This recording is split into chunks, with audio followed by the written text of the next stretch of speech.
Hello दोस्तों, नमस्कार। स्वागत है आपका अंजना कुमारी हिंदी क्लासेस में। आपको अपने चैनल का नाम दिख रहा होगा, अंजना कुमारी हिंदी क्लासेस। और जो हम जिस टॉपिक पर हम चर्चा करने वाले हैं वो टॉपिक भी दिख गया होगा। आज मैं उस टॉपिक पर चर्चा करने वाली हूँ जो बच्चे बहुत मेहनत करते हैं, बहुत सारी किताबें पढ़ते हैं और जो अभी मैदान में उतरे हैं। लेकिन क्या है कि कुछ बच्चे ऐसे भी हैं जो थोड़ी मेहनत से एग्जाम को आसानी से निकाल देते हैं और अच्छे खासे नंबर लाकर मेरिट में आ जाते हैं।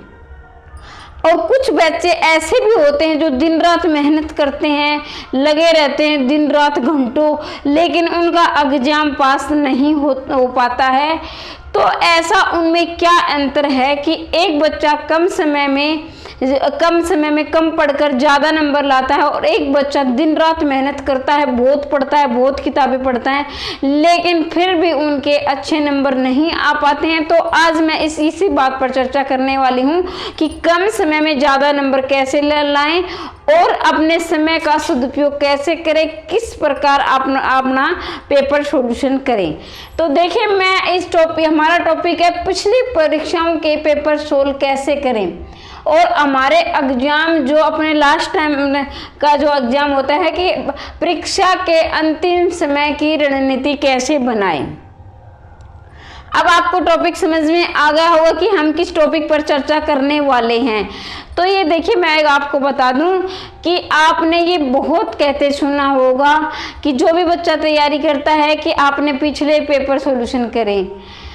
तो इससे पहले मैं आपको बता दूं कि सबसे पहले आपको क्या करना है कि जब आप तैयारी करने जाएं, जिस दिशा में तैयारी करने जाएं, वैसे आजकल आप बहुत ज़्यादा स्मार्ट बच्चे हैं, अपने आप ही कर लेते हैं, लेकिन उन बच्चों के लिए हैं जिनको समझ में नहीं आता है। सबसे पहले किसी भी एग्जाम की आप तैयारी करें, उसका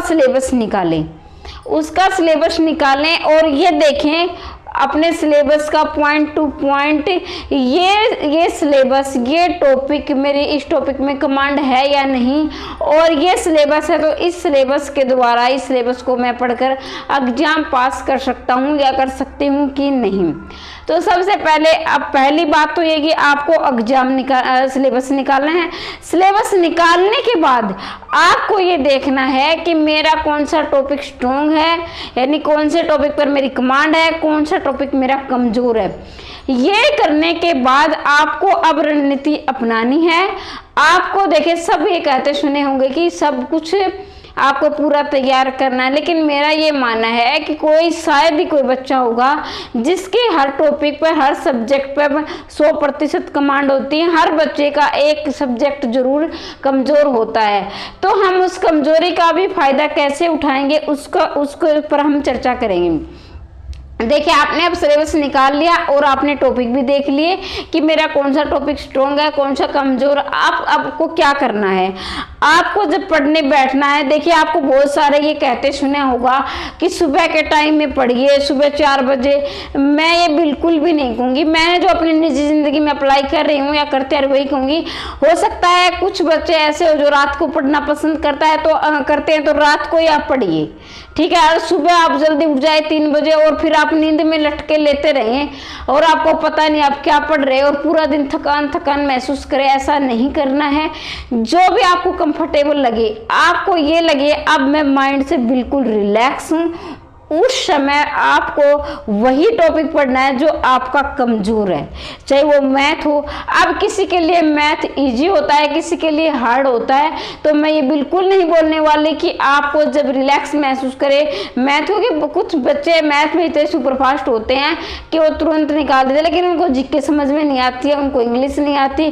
कुछ बच्चे ऐसे होते हैं जो इंग्लिश इनकी कमजोर होती है, इंग्लिश समझ में नहीं। तो जो भी आपका कमजोर सब्जेक्ट है, जो भी आपका रिलैक्स माइंड है, चाहे आपको सुबह हो चाहे शाम को, सबसे पहले वो पढ़ना है आपको रिलैक्स माइंड में। अगर आपको जो सब्जेक्ट आपको ये लग रहा है कि मैं इसी की पूरी तरह तैयारी कर चुका हूँ, अब मेरे को प्रैक्टिस की जरूरत है, तो आप जब लगे आपको अब थकान हो रही है तो आप उस समय वो टॉपिक पढ़ सकते हैं।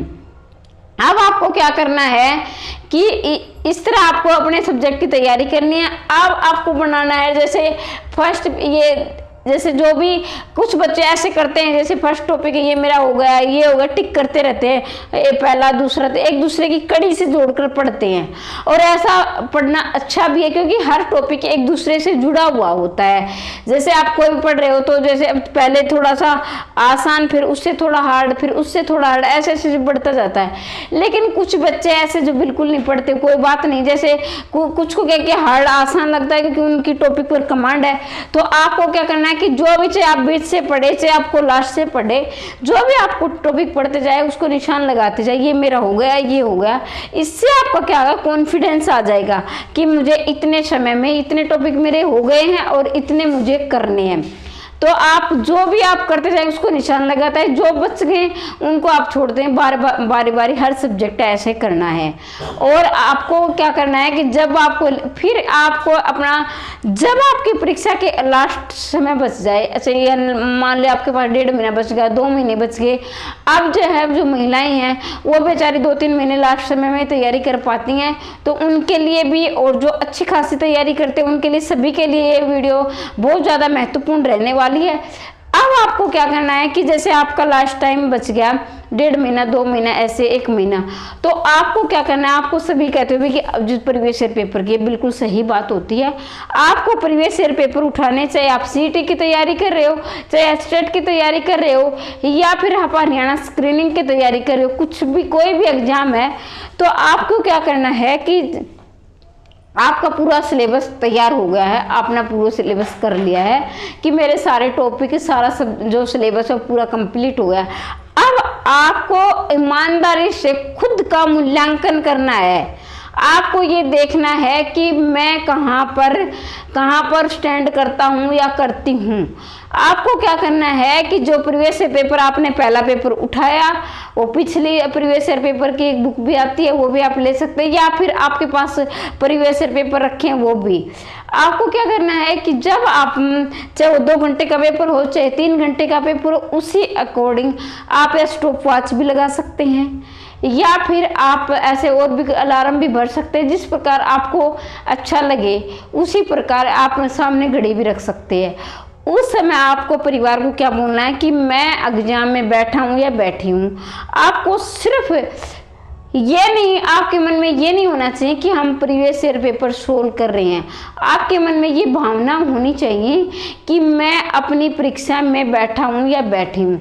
आपको ऐसा करना है कि प्राइवेसी वाली जगह या दरवाज़ा बंद कर लिया, कोई आपको डिस्टर्ब करने वाला नहीं हो बीच में।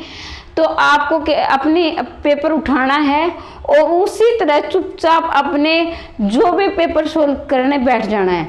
अब आपको पेपर भी कैसे सोल्व करना है वो भी मैं आपको बताऊंगी। आपको क्या करना है कि सबसे कुछ ये भी कहते हुए सुना होगा कि पहले हार्ड आप सब्जेक्ट करिए, बिल्कुल नहीं जी। जो आपको आसान लगता है, जो आपको अच्छी कमांड है आपकी, आपको लगता है इसका नंबर तो मैं छोड़ने वाला नहीं हूँ, छोड़ने वाले नहीं हूँ, तो आपको क्या करना है कि सबसे पहले जो जिस आपको अच्छी प्रकार से आता है वो करना है। फिर आपको क्या है कि आपका कॉन्फिडेंस जाग जाएगा, इतने नंबर तो मेरे पक्के हो गए।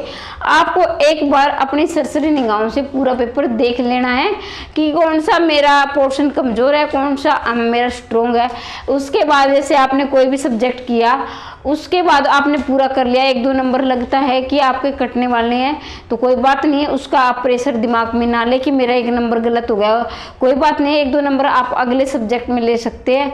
उसके बाद थोड़ा सा ये लगे कि हमको थोड़ी सी मेहनत की ज़रूरत है, इसको हम थोड़ी सी मेहनत करके पूरा कर देंगे, लेकिन कर देंगे सॉल्यूशन, उसके बाद वो करना है। अगर आप, इससे पहले मैं आपको एक बात बताना भूल गई थी, अगर आपको ये लगे कि पेपर में नेगेटिव मार्किंग है तो आपको सावधानी से जो आपको आता है वही करें।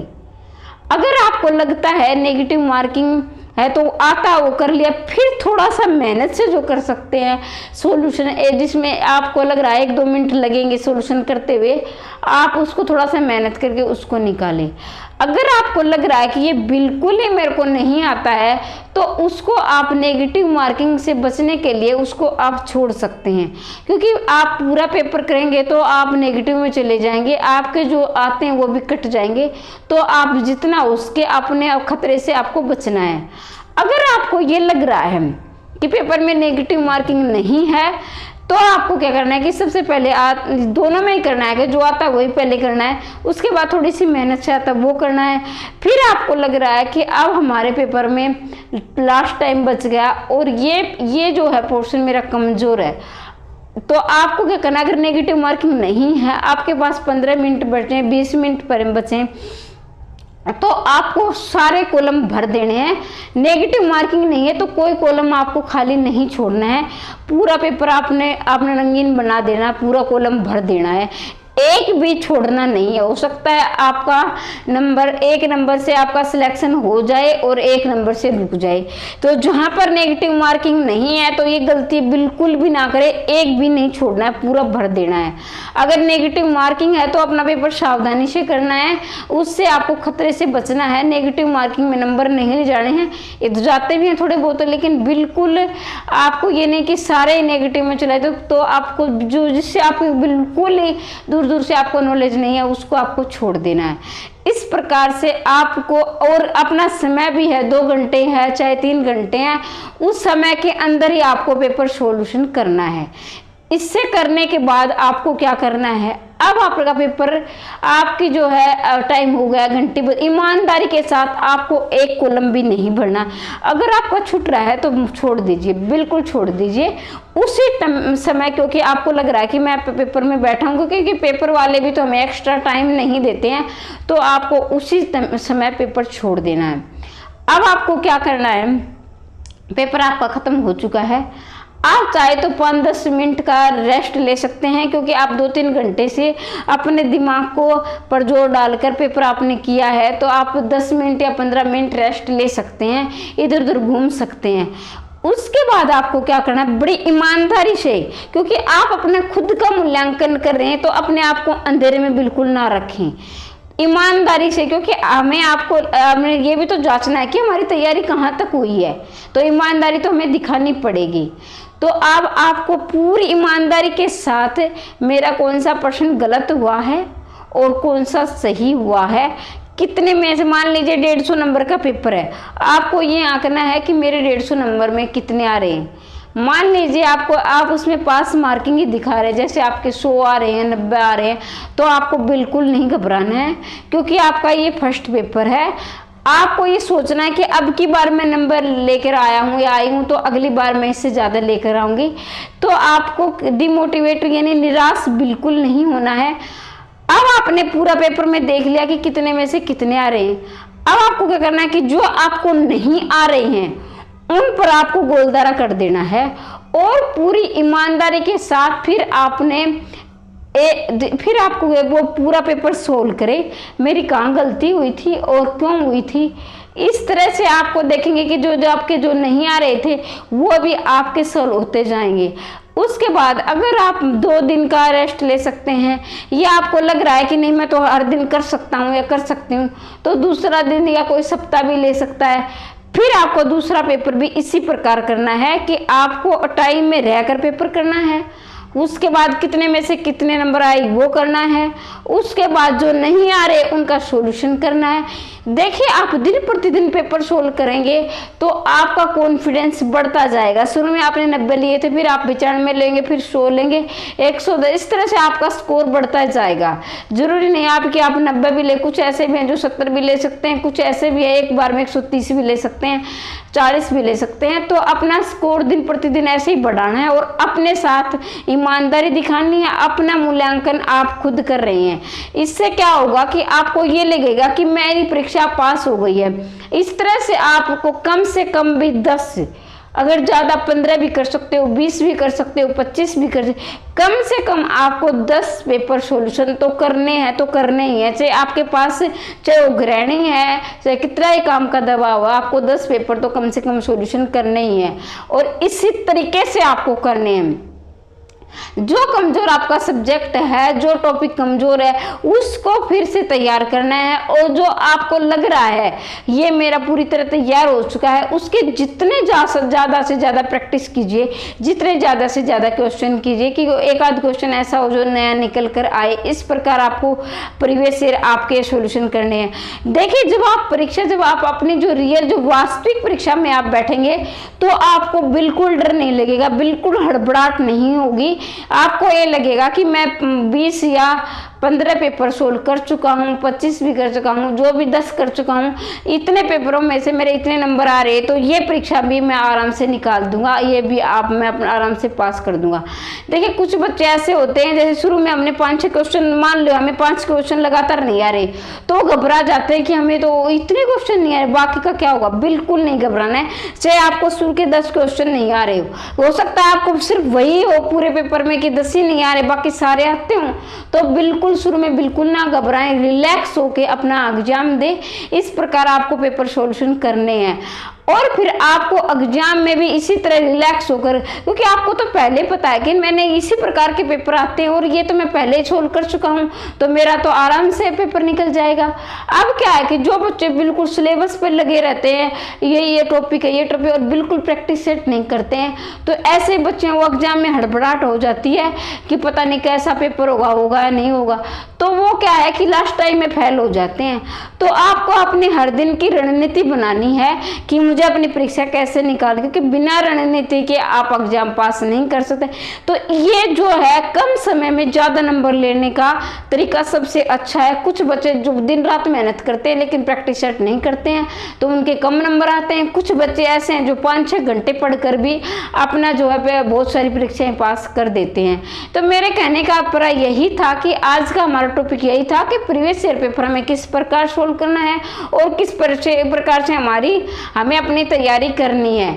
तो इस प्रकार से आप अपनी प्रीवियस ईयर पेपर, अगर आपको लगता है कि मैंने आपसे कोई राय सही दी है, आप मेरी बात से संतुष्ट है, तो कमेंट बॉक्स में अवश्य लिखें क्या मैंने कुछ नई बातें बताई हैं, या फिर आप और भी किसी टॉपिक पर वीडियो बनवाना चाहते हैं, तो भी आप कमेंट बॉक्स में जरूर लिखें। आप अपनी राय जरूर रखें और इसी तरह की वीडियो प्राप्त करने के लिए वीडियो को ज़्यादा से ज़्यादा शेयर करें और लाइक करें। धन्यवाद।